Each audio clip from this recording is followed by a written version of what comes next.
प्रभु यीशु मसीह के मीठे और मधुर नाम में आप सब लोगों को एक बार फिर से सलाम और जय मसीह की।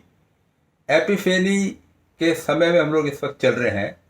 चर्च कैलेंडर के मुताबिक ये जो समय है इसको एपिफेनी काल कहा जा सकता है।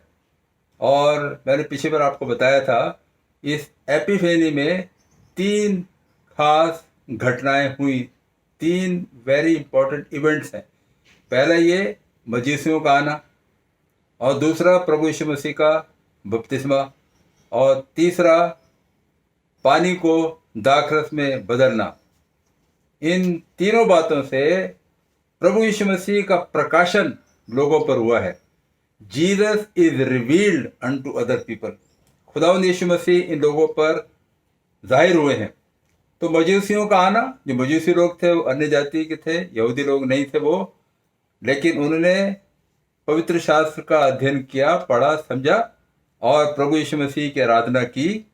इसका मतलब जब यीशु मसीह बिल्कुल छोटे नन्हे से बालक हैं तभी यीशु मसीह इन अन्य जातियों पर प्रकट हुए। दूसरी बात जिस पर मैं आपका ध्यान आज लगाना चाहता हूं वो है प्रभु यीशु मसीह का बपतिस्मा, जो कि मत्ती रचित सुसमाचार के 3 अध्याय में ऐसा लिखा है। यूहन्ना ये कहकर उसे रोकने लगा कि मुझे तेरे हाथ से बपतिस्मा लेने की आवश्यकता है और तू मेरे पास आया है। प्रभु यीशु मसीह ने उसको ये जवाब दिया, अब तो ऐसा ही होने दे, क्योंकि हमें इसी रीति से सब धार्मिकता को पूरा करना जरूरी है। और आगे आप देखेंगे कि पवित्र आत्मा कबूतर की शक्ल में प्रभु यीशु मसीह पर उतरता है और तमाम लोग वहां पर उस वक्त खड़े हैं और यूहन्ना बपतिस्मा देने वाला प्रभु यीशु मसीह को बपतिस्मा देता है। 4 बातें आपके सामने रखना चाहता हूं मैं। एपिफेनी इस काल में जब प्रभु यीशु मसीह अब लोगों पर प्रकट होते हैं, प्रकाशित होते हैं, या प्रभु यीशु मसीह अपने आप को रिवील करते हैं, तो पहली चीज हम देखते हैं यीशु मसीह के बपतिस्मे के द्वारा जो मैं और आप सीख सकते हैं वो ये कि हमें परमेश्वर की आज्ञा का पालन करना है। बहुत सी बार लोग प्रभु यीशु मसीह को स्वीकार कर लेते हैं लेकिन बपतिस्मा नहीं लेते।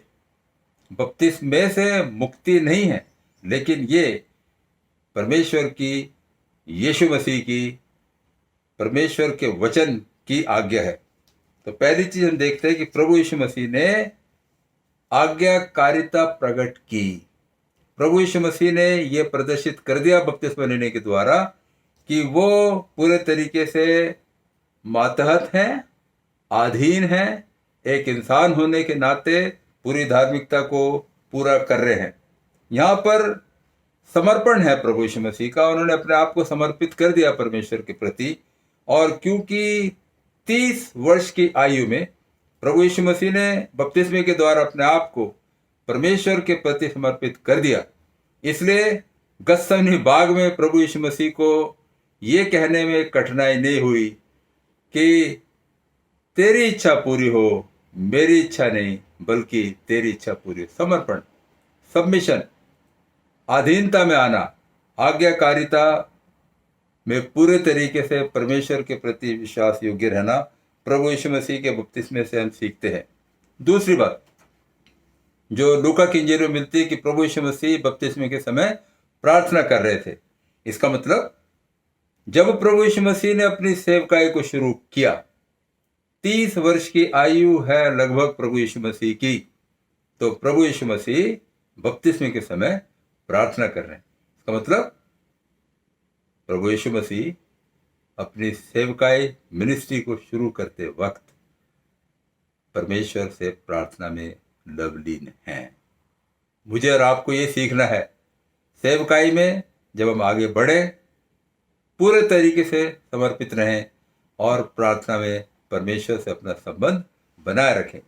तीसरी बात यीशु मसीह के बपतिस्मे पर कि पिता, पुत्र और पवित्र आत्मा यानी ट्रिनिटी, त्रिएक परमेश्वर को हम कार्य रूप में देखते हैं, क्योंकि यहाँ पर यीशु मसीह परमेश्वर के पुत्र बपतिस्मा ले रहे हैं और परमेश्वर की आवाज सुनाई देती है और पवित्र आत्मा कबूतर की शक्ल में उतरता है।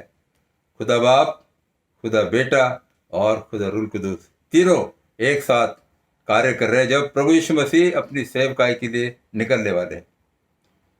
चौथी बात हम लोग देखते हैं, आकाशवाणी हुई। क्या आकाशवाणी हुई? 17वें पद में लिखा है, और देखो ये आकाशवाणी हुई कि ये मेरा प्रिय पुत्र है जिससे मैं अत्यंत प्रसन्न हूं।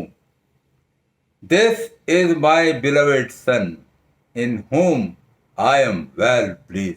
क्या बेहतरीन और उम्दा शब्द है मेरे मित्रों। ये जो परमेश्वर की आवाज, आकाशवाणी लोगों को सुनाई देती है, यीशु मसीह को सुनाई देती है, तो ये परमेश्वर की घोषणा है, परमेश्वर की तरफ से किया गया ये ऐलान है, खुदा का ऐलान है। ये कोई यहूदी कौम ने नहीं बोला, रोम के किसी बादशाह ने यीशु मसीह को सन ऑफ गॉड नहीं कहा, ये तो परमेश्वर ने डिक्लेयर किया। मित्रों, यीशु मसीह के बपतिस्मे पर मानो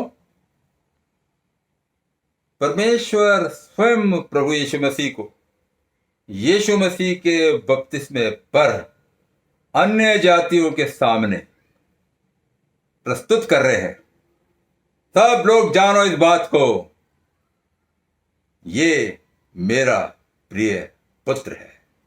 ही इज माई बिलवेड सन। और मेरा प्रिय पुत्र होने के बाद भी उसने इस सिंहासन को छोड़कर सेवकाई के कार्य को शुरू किया है।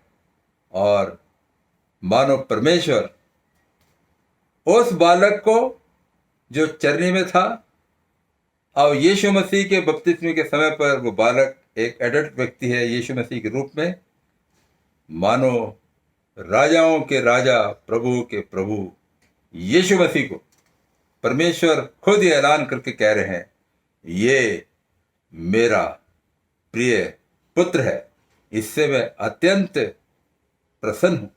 तो पूरी धार्मिकता पूरी हुई। यीशु मसीह ने बपतिस्मे के समय प्रार्थना की और रूह कुदूस यानी ट्रिनिटी को हम लोगों ने देखा है यीशु मसीह के बपतिस्मे पर तीनों कार्यरत हैं एक समान।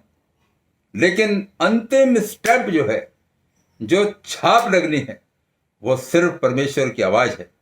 आकाशवाणी हुई। यीशु मसीह के बपतिस्मे से आप पीछे की तरफ चले जाएं तो आप देखेंगे मलाकी नबी के बाद और मत्ती रचित समाचार की शुरुआत तक लगभग 400 साल का समय है। और 400 साल तक कोई नबी नहीं बोला, कोई आकाशवाणी नहीं हुई, कोई भविष्यवाणी नहीं हुई। अब भविष्यवाणी होती है, सॉरी आकाशवाणी होती है। और आकाशवाणी क्या है?